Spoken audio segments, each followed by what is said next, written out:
Jody and I spent our honeymoon in America, in the good old United States of America.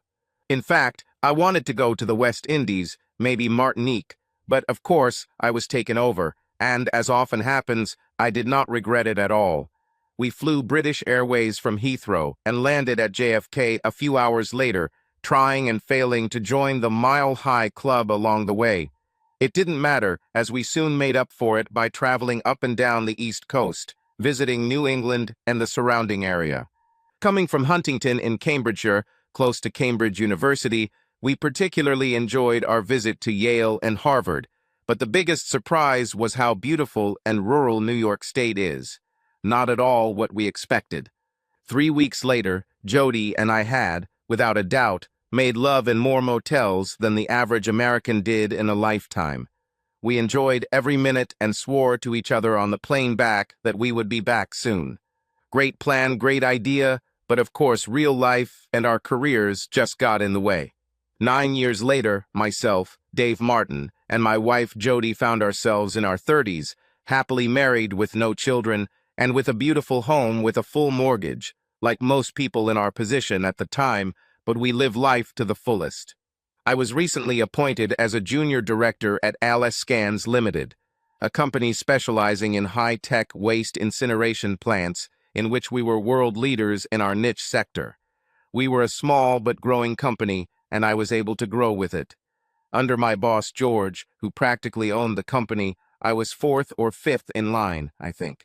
Jody was successful in her career, but as a teacher her advancement depended on both seniority and ability, and she was sometimes annoyed that I was getting ahead.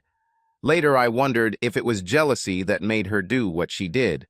I would say without a doubt that we were still in love, maybe not with the passion we had when we first got married, but that was to be expected. Our sex life was pretty good, with the occasional week or two without sex when we were both under pressure, offset by more frequent bursts of activity when we were both in the mood. Our story begins when we were in the middle of a particularly long period of the former, but awaiting a well-deserved period of the latter. We haven't taken a holiday in almost a year, but Jody got off work from school last week, and the next day we were due to head off for a well-deserved break on the beaches of Spain. Jody dragged me out to buy new holiday clothes for both of us, although as expected I only got one pair of shorts. Unsurprisingly, Jody bought 4 or 5 new outfits, each one more revealing than the last. It was the last choice that triggered this in her. Jody tends to be quite adventurous and bold on holiday, and wear and do things she might not do at home. Apparently, she was already in a vacation mood that day, and the blouse she chose accurately reflected this fact. "Do you like it?" she asked, showing me the blouse. "It's a little transparent," I remarked, without much disapproval. "Then this is exactly what I need," Jody replied. "I think I need to try it on." She disappeared from view into the dressing room with its thin, black satin fabric, leaving me standing with 6 or 7 other guys, all waiting, like me, for their wives or girlfriends.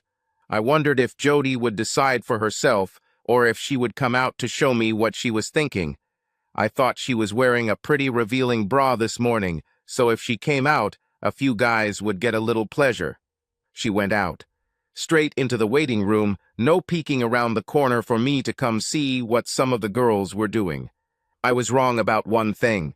It was probably a revealing bra that she had put on that morning, but since she had taken it off to show off her blouse, it didn't matter. Men's eyes, including mine, widened in surprise as Jody twirled around, showing off her new blouse. Well, nominally for me. She was black. She was thin. What more could I say? She covered for her well, sort of. She adequately covered her well, I couldn't say that. What word or phrase do I need? Did she hide it? No. Defended her virtues? Definitely not. It covered her breasts well? Not quite. Protected her modesty? Almost nothing. Could we and the other guys see the shape of her breasts? Heck, my wife Jody was showing off her breasts to all the guys like she was topless. The thin fabric of the blouse barely covered what was underneath. It would be less erotic if she was topless. And she loved it. I can't honestly say I was very upset about it, but she loved it, cheeky cow. Jody bought a blouse, and we went to the next store. Then we bought a new swimsuit, if you can call it that. She went into the fitting room, and for what seemed like a long time, finally, she pulled back the curtain and stood there for me to admire. Damn it, my heart started beating fast as I stood there looking at her, aware that at least a couple of other guys standing nearby were also enjoying themselves. Jody, it should be explained, is a rather attractive young woman, about 5'3" tall, quite slim, and with breasts that, although no larger than a B-cup, look like a challenge. "Where is the top?" I asked when I was able to regain my ability to speak. "We're going to Spain," Jody said joyfully. "Who wears a swimsuit top there?" This is true, as it turns out. We were there last year, and within an hour or two of arriving, my wife took off her swimsuit top and joined many other women who were topless. As far as I know, she never wore it again the entire time we were there. But a general store in Cambridge is not a beach in Spain. "Do you like it?" she demanded, arching her back slightly, further emphasizing how gorgeous her bare breasts were. "Love it," at least two of the admiring men responded before I could say anything. Jody giggled at the attention she was getting and turned to offer a different angle. "Can I take this?" she asked me as I stood there, not knowing whether I should be embarrassed or delighted by her demonstration. "Okay, you can take it," I told her before the whole situation got out of control. On the way home in the car, I started thinking. Jody didn't usually do this, so something was wrong. My wife Jody was one of those women who was strong and strong-willed, and when I upset her in some way, she felt she had to get back at me. 4 months ago, she flirted with one of her coworkers in front of me, and it ended with her kissing him on the dance floor while I stood and watched. After that, we had a terrible row as she humiliated me in front of everyone, and all she could say was that it was my fault. It turns out that I forgot the anniversary of our first date a few days ago, and she decided to take revenge on me. The anniversary of our first date. When the hell was the last time we celebrated that? And then, about a month after that, I came home late when we were supposed to go to dinner. It was only half an hour because I was stuck in traffic on my way back from a meeting with a client up north. 4 hours into the drive, and an accident on the highway earlier that day delayed me. I even called to warn him that I would be late, but that didn't help. When I got home, she had already left, leaving me a note saying she had canceled the dinner reservation. I don't know where she went. She just wrote that she would call later so that I could join her. Later turned out to be more than 3 hours later, and it was more of a demand to come and pick her up than an invitation to join her. I told her I was thinking about her and that she could make her own way home. She went out alone, which means she can return alone. There are plenty of guys here who would be happy to take me home, Dave. I just don't know how I can thank them for their kindness. These were her exact words. When I arrived at the club, I was furious. It didn't help when I found Jody surrounded by a group of young people, most of whom were 5 years younger than her, and who were clearly hoping for a special ending to the evening. The revealing dress she almost wore didn't make their choice any less successful or reassure me. When I approached the group, I said, "Sorry, guys," I said, carefully pushing through them, carefully moving their hands away. "It's time for this lady to go home." "Go to hell, buddy," one of them replied, trying to push me away. "We were the first. Find your own bun." "It's okay, guys," Jody intervened. "It was my husband who came to save me. Sorry to interrupt the evening, but I'm afraid I have to go home with him." Damn, it looked like it could end in a fight, and I wouldn't stand a chance against that crowd. They were unhappy. It was obvious that they believed that Jody was teasing them, and by prior arrangement, I showed up to take away their entertainment, and 2 of them, including the cheeky one, began to push me. It's been a few years since I've been in any kind of fight, not since I was in school. But I'm not one to give up easily, so I reciprocated. It started to get out of control until Jody intervened again. "That's enough, guys," she reproached them. "Leave him alone, okay?" This calmed them down a little, but the atmosphere remained very tense. "Okay, guys," Jody continued, as if enjoying the situation. "I'll give each of you a kiss goodbye, and then it's time for my husband and I to go home. This might have appeased them, but it infuriated me. Kiss at least one of them, Jody, I shouted at her. And don't even think about coming home tonight. Dead end. People around us began to move away, and the bartender began to remove the glasses in front of us. Most of the group of young men were ready to leave, but the two bullies were just as annoyed as I was. Things could come to a fight, and I would find myself in the very center of it. Suddenly, two huge bouncers came up and started separating us. I can't say that I wasn't happy about it, although I was excited and ready to go to the end. "You stay here," one of the bouncers said to a group of young men, pushing them back, and then turned to me. "I advise you to leave, boy, before you get hurt," he told me, "and take this bitch with you." There are times when you stand up for your wife when she is insulted, and times when discretion is the better part of courage. I chose the second and easier solution and pulled Jody along with me. Besides, at that moment I agreed with his assessment. On the way home we were silent, but when we returned home we again had a terrible row. We barely spoke to each other for 3 days, and I warned her that if she ever did anything like that again, the consequences would be dire. So, onto the fitting room incidents and what caused them. "Just a warning shot," she told me.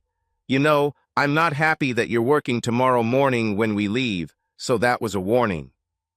Well, in my opinion, crazy as she was, there is a big difference between showing off your breasts to strangers and actually flirting with them like she used to do. The truth is that it actually turned me on a lot, and the thought of Jody wearing her skimpy outfits and being topless in a swimsuit in front of other guys on vacation really interested me. It's all a matter of degree. It never bothered me that other guys looked at her, but touching is a completely different matter. That night we made love. When I finally came to my senses, I wondered how many other wives or girlfriends had enjoyed such a night of passion because their husbands remembered how gorgeous Jody was and imagined themselves making love to her. The next day I only had one meeting with Butch. Butch was one of those more real than real guys who came from America to look at our products. My boss George visited them a couple of weeks ago, and now Butch has come to see us in action. My job was to walk him through the production process and then take him to a working factory. My plan was to have a quick lunch with him and then leave, leaving myself plenty of time to get home, change and drive to Stansted Airport to catch our evening flight. Jody was furious when I told her what I would do, demanding that I cancel the meeting with Butch and get someone else to take my place. I tried to explain how important this meeting was for our company and how entering the huge American market could lead to expansion for us and even greater prospects for me. She was unhappy, and no doubt that was what led to the demonstration the day before. "You think more about your damn job than about me," she shouted at me when I refused to comply with her request. I refrained from mentioning the numerous times we canceled plans because of her school responsibilities, knowing that everything would be fine once we were on the plane. I knew Jody could be self-centered and righteous at times, but I knew that when I married her, so I couldn't complain too much. I patted her as I left, gave her a peck on the cheek, and confirmed that she should be ready and packed when I got home in a few hours. "If you're even a minute late, you'll regret it," Jody told me with a little more venom than I thought was appropriate. The meeting went well, extremely well in fact. I found that I got along well with Butch, having only met him briefly on his previous visit a few months ago. He asked me some extremely detailed questions, but I handled them well, and by the end of the morning I was pretty sure that we would confirm the order soon. "Where are we going for lunch?" He asked me around 11:30, and I suggested a local pub where we could have a quick snack and a beer. "No," he answered me. "Let's go to that place, Mario's, where we can sit a little more quietly. I still have a few questions to discuss with you." I looked at my watch, realized I had some time, and agreed. An hour later, we were only halfway through our meal, and he was asking me questions that I couldn't stop asking. How much did he need to know about our company and our products? And as for me, I better call my wife and warn her that I might be a little late, I explained to him as I headed to the toilet, not wanting him to hear the explosion that would no doubt follow. I decided to give him 10 more minutes, and then reluctantly interrupt him and explain why I had to leave. You might think twice before leaving such an important client, but I still had some time. "What are you doing?" Jody yelled at me over the phone when I told her, not ready to listen to my protests, that we still had time. "I warned you, Dave, that if you were late, you would regret it. I'm not going to miss this vacation, even if I have to go without you." I tried to calm her down, but to no avail. When I hung up, we were both angry at each other, and she stopped listening to my explanations. I decided to simply go back to Butch and explain my problem to him and ask him to return to our plant on his own. This would have saved me 20 minutes, and I would have gotten home maybe 5 minutes later than planned. Butch was a married man and would no doubt understand. "Well, Dave," he greeted me when I returned to the table, "it's time for me to be honest with you, because I know that you are in a hurry and you have a plane." "Oh shit, what does this all mean? How does he know this? What is he going to tell me?" I sat and waited for the axe to fall, convinced that he was going to refuse a new large order that I thought we already had in our pocket. How does he know I'm in such a hurry? I obviously messed everything up by trying to speed up the process. Why didn't I tell him at the beginning of our meeting that I had a busy schedule? "I want you to work for me, Dave," Butch said confidently. "How about moving to live in the States? I had that moment where you just can't lift your jaw back up to meet the rest of your face." "Please repeat," I demanded when I came to my senses. "All these questions, Dave, I was testing you. George didn't tell you, but we're about to get a license to manufacture your rigs in the US, and we need someone with your knowledge to help us do it." But, was all I could say before Butch continued. "George suggested you, Dave, as the best candidate. Of course, he doesn't want to lose you, but this deal could make all scans a fortune over the next decade or so, and he says you're the man to make it happen." "George knows?" I asked weakly. "Of course he does, Dave, but he didn't want to say too much until I met you and was sure you were the one I wanted." I collapsed back into my chair with the most incredible warm feeling running through me. Moving to live and work in America as the head of a large company. Jody will go crazy with joy when I tell her about this, because we were both still talking about what a great time we had there and how much we wanted to go back. But never in my life did I expect to return under such conditions. I listened in amazement as he quickly laid out a package of offers: a salary I could barely imagine, a stock option, a company BMW, an apartment until we found ours. It just never ended. "Well, you have a plane to catch," he finished. "Perhaps you will give me your answer when you return from vacation and discuss this with your wife." "I'll give you my answer now," I found the strength to stammer. "I agree, and I am absolutely sure that my wife will agree." We both stood up and shook hands, and Butch hurried off to send me off to pick up my wife and catch the plane. I went out with my head in the clouds, making sure I still had time. I was running out of time, but I picked up my cell phone while walking to the parking lot and dialed my home number. He called. Well, of course he would, wouldn't he? But then he called and called and called. No one answered. I checked the time and found that it was 2 minutes later than the time I originally said I would be home.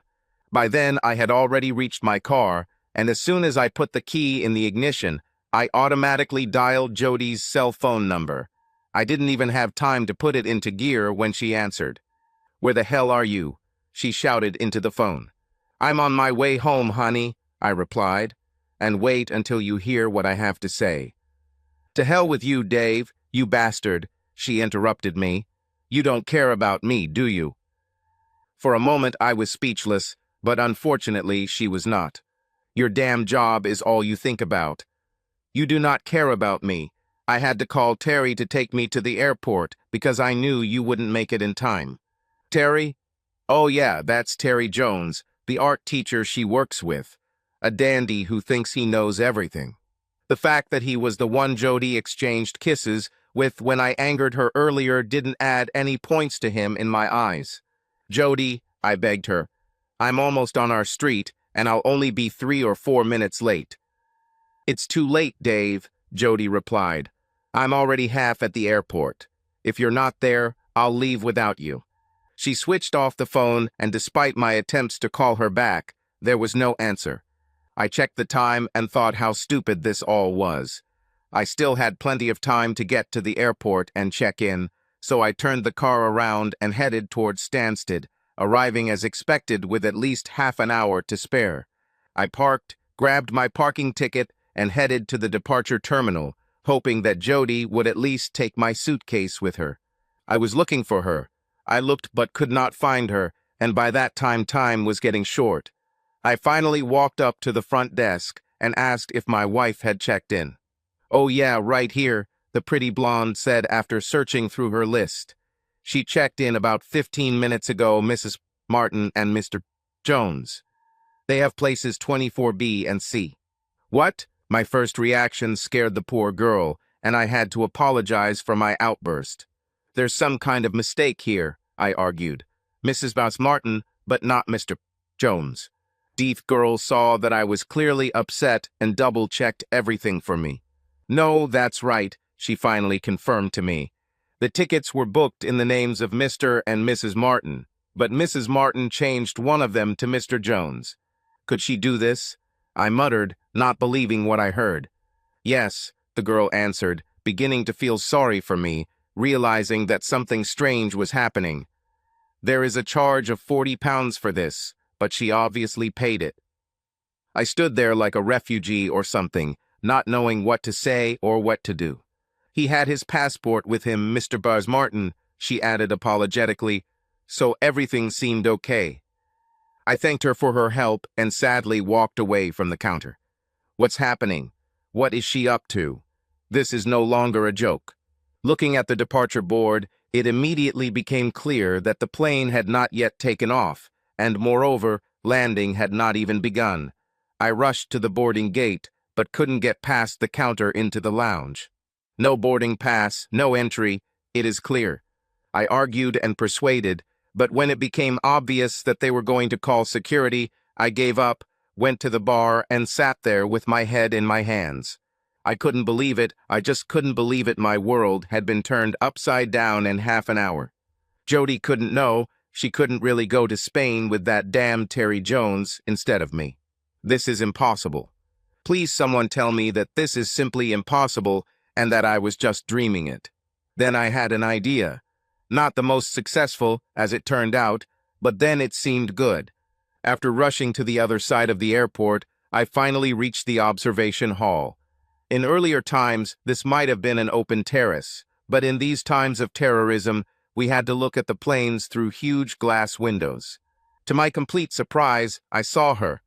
My wife, my Jody, heading across the tarmac towards the waiting Boeing 737.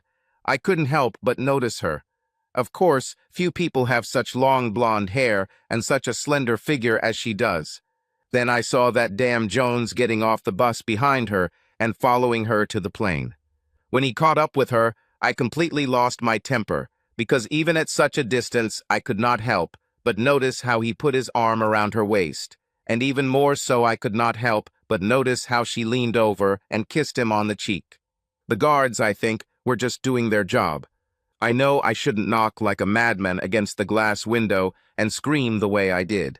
They couldn't hear me at that distance anyway, and Jody didn't even look back. They released me from the detention center without charge when they decided I was no longer a threat to the other passengers, and I walked dejectedly back to my car. I tried calling Jody on her cell phone, but of course it was no use. What a nightmare, what a damn nightmare. I think I cried that night, but I'm not sure because I was so drunk when I walked home from the local pub that I couldn't say anything for sure. I couldn't even call her in Spain because I didn't have a number and her mobile didn't work in another country. Around noon the next day, I came to my senses from the loud ringing of the phone next to me. I realized that I had fallen asleep on the couch, clutching my phone tightly to me. Why? I have no idea. "Hello," I muttered into the phone, not knowing what to expect. "Is that you, John?" came my wife's authoritative voice, sounding exactly like the teacher she was. "Yes, it's me," I answered simply. Well, I answered. "You're not even going to apologize, you bastard," Jody screamed. Don't you care that you let me down again? Did I let you down? I asked a question, but she continued to yell how I don't care about her feelings and think only about my work.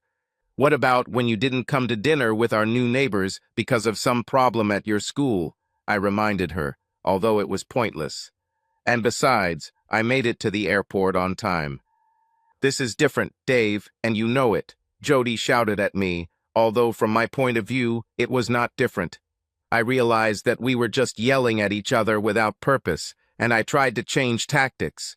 Having just woken up, I had not yet fully come to my senses and forgot half of what happened the evening before and tried to tell her about the proposal from Butch. Jody, I said in a more even tone, there is something I need to tell you about my work. I was offered a... Again, you're talking about your damn job, Jody interrupted me again. Your job is all you think about. What about me here, alone in Spain? Only then did everything come to mind, and suddenly my love for Jody began to dissolve. Alone in Spain, Jody? I asked. What about Terry Jones? She went silent on the other end, clearly startled that I knew he was with her. What about him? She asked quietly. Are you still in bed with him? I continued. There was another pause, and then she answered. Even if it is, you deserve it, bastard. It's all your fault. Did you have good sex with him? I asked angrily. Better than with you, Dave, Jody replied just as angrily. So worry, mister. Nobody. The line went dead as she hung up, or rather, she probably hung up. If my marriage wasn't already dead, then maybe that last comment did it for good. The next morning, although not too early, I found myself in George's office discussing a new job.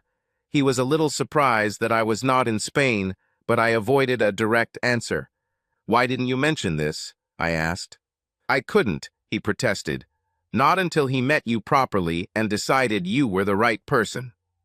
Thank you very much, I continued. It may have cost me my marriage.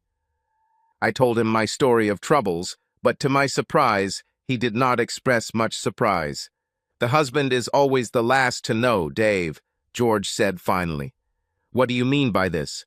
Nothing in particular, Dave, he explained. But at the last 2 corporate events, your wife Jody. Well, let's just say she exposed herself. What do you mean? I asked, not looking into it too much considering the other problems I had. But he just shrugged, and I slowly began to draw my own conclusions. Damn it! Who is this woman that I have loved and been married to for all these years? Wait until you see Mei Lin, George said with a smile on his face, trying to change the subject. Mei who? I asked, not showing much interest. Mei Lin, she is every man's dream. Dream? I asked, completely lost. She's your new secretary, sorry, personal assistant, he happily told me. Asian American, I met her last month when I was there. I just looked at him. Lucky bastard, he said with an envious note. Just wait until you see her. If you lose one, you will find another. The next few days passed in a bit of a blur, partly due to my marital problems and partly due to the speed with which my transfer was happening. As much as one side was interested in me moving and starting work, the other side was pushing the process so that the license could be officially issued. I felt like my feet were barely touching the ground. Then Jody called again. I knew she would call, and somehow I knew it would be mid-morning. Hello, love, she greeted me. I decided to call to let you know how wonderful it is here. I need to tell you something, Jody. I began, just like before. It doesn't matter, my love, she interrupted me again. Are you ready to apologize for your behavior, sweetie? Listen, Jody, I tried to say, ignoring her stupid comments. I really need to tell you something. Sorry, love, Jody interrupted again, although I didn't really try to interrupt her. I still love you, and when you are ready to apologize, we will continue our lives, but for now I have someone else to entertain me. I just hung up, although I'm not sure which of us did it first. Jody sounded drunk. Not to the point of unconsciousness, but too drunk to get anything coherent out of her. If she thought having sex with the art teacher was more important than our chance at a future together, that was her problem, not mine. The week continued, the most unusual week of my life. On the one hand, the most exciting, on the other, the saddest. How will this all end? The next call from Jody was more unexpected, coming in the early morning hours. "Hi, Dave," she muttered. "I just had a thought. How did you know Terry was here with me?" "I saw you together when you boarded the plane," I told her, trying to collect my thoughts after sleep, surprised that she was calling at such a time to ask such a question. "You were there, Dave? Were you really there?" "Of course I was there, Jody," I told her, my anger beginning to rise. "How do you think I knew that scoundrel Jones was with you? Why didn't you stop us, Dave? Why didn't you do anything?" "Did what?" I almost shouted into the phone. "I arrived on time for the flight, but you had already checked in with your boyfriend, and they didn't let me in. As a result, I was arrested. But I thought you wouldn't come, Dave." Terry offered to give me a ride to the airport, and in a fit of anger, I asked him to come with me. "Honestly, I didn't know you were there, honey." "Did your damn friend Terry happen to take his luggage and passport with him?" I asked sarcastically. "Oh shit. Oh, Dave, But I hung up before she could continue. I think she called me a few more times, but I was either not at home, too busy getting ready, or I simply didn't answer. Finally, after a few days, I picked up the phone. "Hello, is it you, Dave?" I heard. "Yes, Jody, it's me," I replied. "What do you want?" "You, Dave, I want you. Terry has been such a bastard, and I need you." I muttered something incomprehensible. "I came back to my room last night, and he was there with some girl in my bed." "In my room," Jody sobbed. "How terrible for you." "Can you imagine, Dave? How can someone do this?" "It's really hard to imagine," I replied, trying not to laugh. "Go on holiday with someone, and they leave to cheat with someone else behind your back," she muttered, and I realized she had had a little too much to drink again. How could he? "I can't find an explanation," I answered, trying to feign sympathy. "Dave, I'll come home earlier. I can't be here anymore. I'll fly to Heathrow at 4 o'clock tomorrow. This was the only flight I could take. Can you pick me up?" I wanted to say no when I suddenly realized that I could. "Certainly can." "Meet me at 4 o'clock, I said dryly. "You were trying to tell me something the last time you called, Dave," she surprised me. "Something about your work?" "Oh, nothing important, Jody," I told her. "I don't want to bother you with my work." She will find out in due time anyway. I was ready for her at 2:30 and was a little annoyed when her plane landed 20 minutes late. When she walked through the arrival gate, I waited for her like a devoted husband. I'm sure there was even a smile on my face. "Hi, Dave, my darling, it's so great to see you," she screamed when she saw me, and throwing her suitcase, she hugged me and kissed me with as much passion as she was capable of. I must say, she looked amazing. Jody's tan always suited her, and her blonde hair accentuated it. "Let's go home, honey," Jody whispered to me. "I missed you so much, and I can't wait to make love to you." All thoughts that I should apologize somehow disappeared. Looks like she loves me again. "Let's drink coffee or tea first," I suggested. "No, let's go straight home," my wife insisted. "No, we'll have a drink first," I insisted and took her to the nearest cafe. "Have a nice holiday, Jody?" I asked, ordering her coffee and tea for myself. "It was good at first," she answered quietly. "Sorry if I went a little overboard." "Terry isn't as good in bed as you thought?" I asked. Jody looked at me sadly, and a tear slowly rolled down her cheek. "Not really," she began to tell. "Then I found that bastard with one of the maids. In my bed, in my room." I did not remind her that they shared this room, and that, in any case, it was our bed and our room. After all, I paid for this vacation. "Can you imagine, Dave?" she continued. "We were supposed to be on vacation together, and he went and slept with someone else, leaving me alone. This must be difficult for you, my dear," I sympathized. After all, I knew how it was. "Okay, to hell with it. He will get what he deserves. Can we go home now, Dave? I really want to fix everything." I tried to explain to her that I tried to tell her the news several times, but every time she interrupted me. "It can wait, Dave," she interrupted again. Let's go home, and you'll tell me on the way. I didn't have to think long. My decision was already made a long time ago. Here are the car keys, Jody, I told her, arriving in her old car, since my company car had been returned to all scans a day early. And here are the keys to the house. They are all yours. Ours, you mean, Dave? No, only yours, Jody, only yours, I explained to her. The documents are issued in your name, and the bills are paid by the end of the month. If you decide to sell it, you might have enough money left over for a couple more weeks in Spain. Jody looked at me blankly, not realizing what I was saying to her. And by the way, I noticed that one of your wheels is almost bald, and a strange sound is coming from the gearbox. Jody continued to look at me, not understanding. What I was trying to tell you, Jody, I continued, I was offered a fantastic job in America. Great salary, great benefits, everything I ever dreamed of. Jody had a huge smile on her face when she heard the news. I felt a little sad. When are we going there? She asked enthusiastically, having forgotten our conversation a few minutes earlier. I'm leaving on British Airways in 40 minutes, Jody, I replied. Do you have a ticket for me too? She asked excitedly. No, I answered. When will I follow you? Jody continued. You won't follow, Jody, I told her. Sorry, but you won't follow. 10 minutes later, I walked into the waiting room alone, leaving Jody crying at the counter, behind which she was not allowed to go further. My last look at her forever. There was a look on her face, covered in tears, as she stood and watched me leave her life. Ironically, it was a déjà vu moment, only the roles were completely reversed. Just 10 days ago, I stood at the counter, unable to follow the one I loved. Different airports and different destinations, but I'm sure the heartbreak was just as painful. 9 years, 3 months, and 6 days after. I was back at Heathrow, in the same terminal I had flown from all those years ago. This wasn't my first visit back, but this time I stayed for 2 weeks and planned to stay much longer.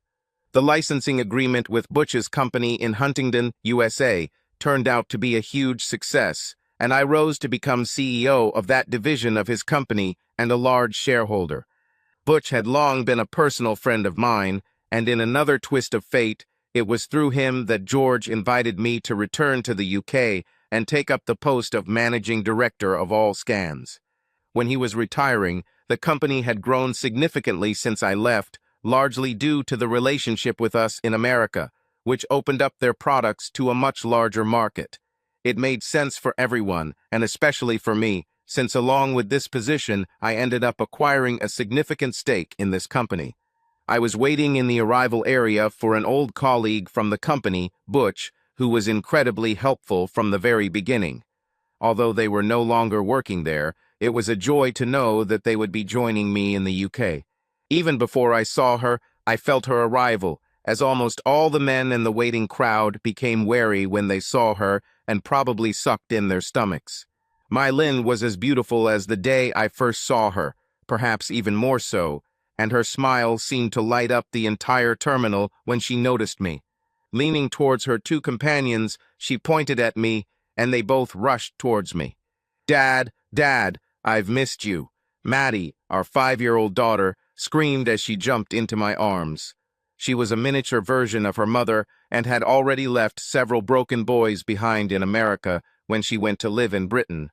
Hi, Dad, our 8-year-old son greeted me, a little less spontaneously, but with a smile that said it all.